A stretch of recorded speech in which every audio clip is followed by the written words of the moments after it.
Tapi begini, Ustadz ya,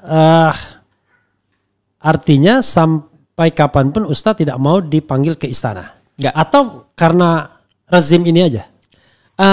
Sampai kapanpun tidak boleh harusnya. Oh harus, oke, itu biar objektif ya. Harusnya tidak boleh. Kalau misalnya didatangi? Kalau misalnya didatangi tentu tidak ada masalah. Justru itu yang menjadi adabnya. Atau kalau enggak datangnya di tempat netral. Let's say kalau yang datang itu misalnya penguasa yang Ustadz anggap zalim, misalnya yang korup, yang kemudian nepotistik dan lain sebagainya.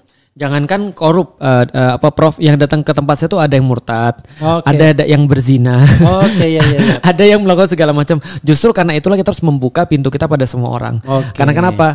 Kalau kita memang benar-benar mau mensiarkan agama, kita harus siap untuk menerima siapapun. Karena yang perlu kita tuh bukan orang baik.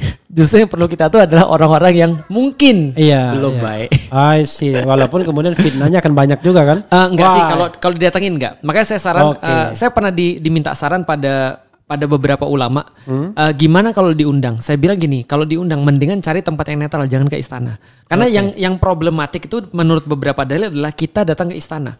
Karena yang mereka punya kan dunia. Kalau kita datang ke sana, kita kayaknya seolah-olah minta dunia. Iya, silau dengan dunia ya. Betul. Satu-satunya record hadis ketika ulama datang ke penguasa adalah menyampaikan kebenaran, menasehati. Oke. Bukan kemudian untuk di situ untuk berasik masuk dan segala macamnya. Atau untuk stay di sana. Untuk stay, enggak. Nah, artinya coba cari tempat netral yang itu bisa membuat orang tuh tidak menjadi fitnah. Jadi memang datang sana untuk menasehatin. Atau dia yang datang ke majelis seperti yang dilakukan oleh Harun al-Rasyid itu. Iya. Atau Umar bin Abdul Aziz kepada ulama-ulama di zaman itu. Oke.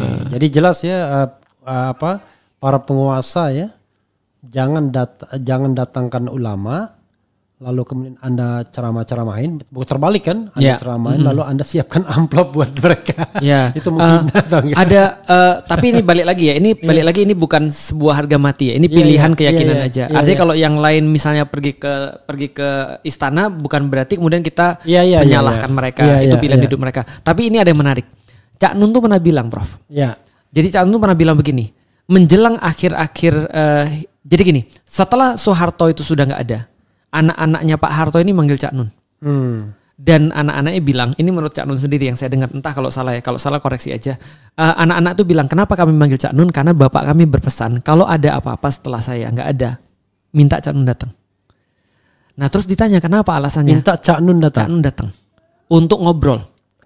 Ngobrol dengan anak-anaknya nih, Pak Harto. Pak Soeharto, minta Presiden Soeharto. Iya. Nah, setelah ditanya alasannya kenapa, menurut anak-anaknya Pak Harto, itu Pak Harto punya catatan yang memuat ngasih siapa aja dan berapa.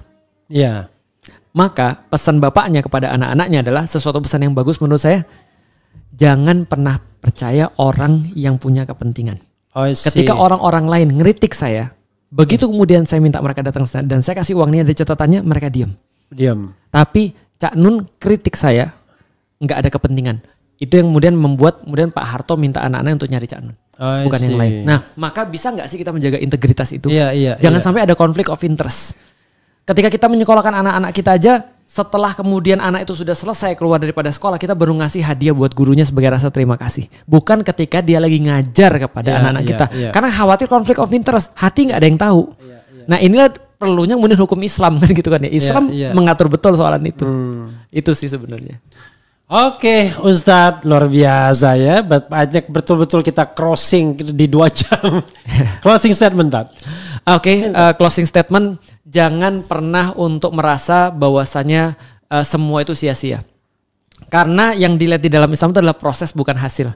Hasil itu bonus aja. Sedangkan yang Allah perintahkan pada kita cuma menjalani prosesnya. Dan jangan lupa menjalani prosesnya dengan happy. Oke, luar biasa ya. Jadi beragama itu tidak perlu berkerut ya, gembira dan nggak perlu pusing dengan hasilnya. Hasilnya Allah yang akan menentukan, tetapi keberpihakan dan perjuangan kita tetap di jalan yang lurus. Wassalamualaikum warahmatullahi wabarakatuh. Waalaikumsalam.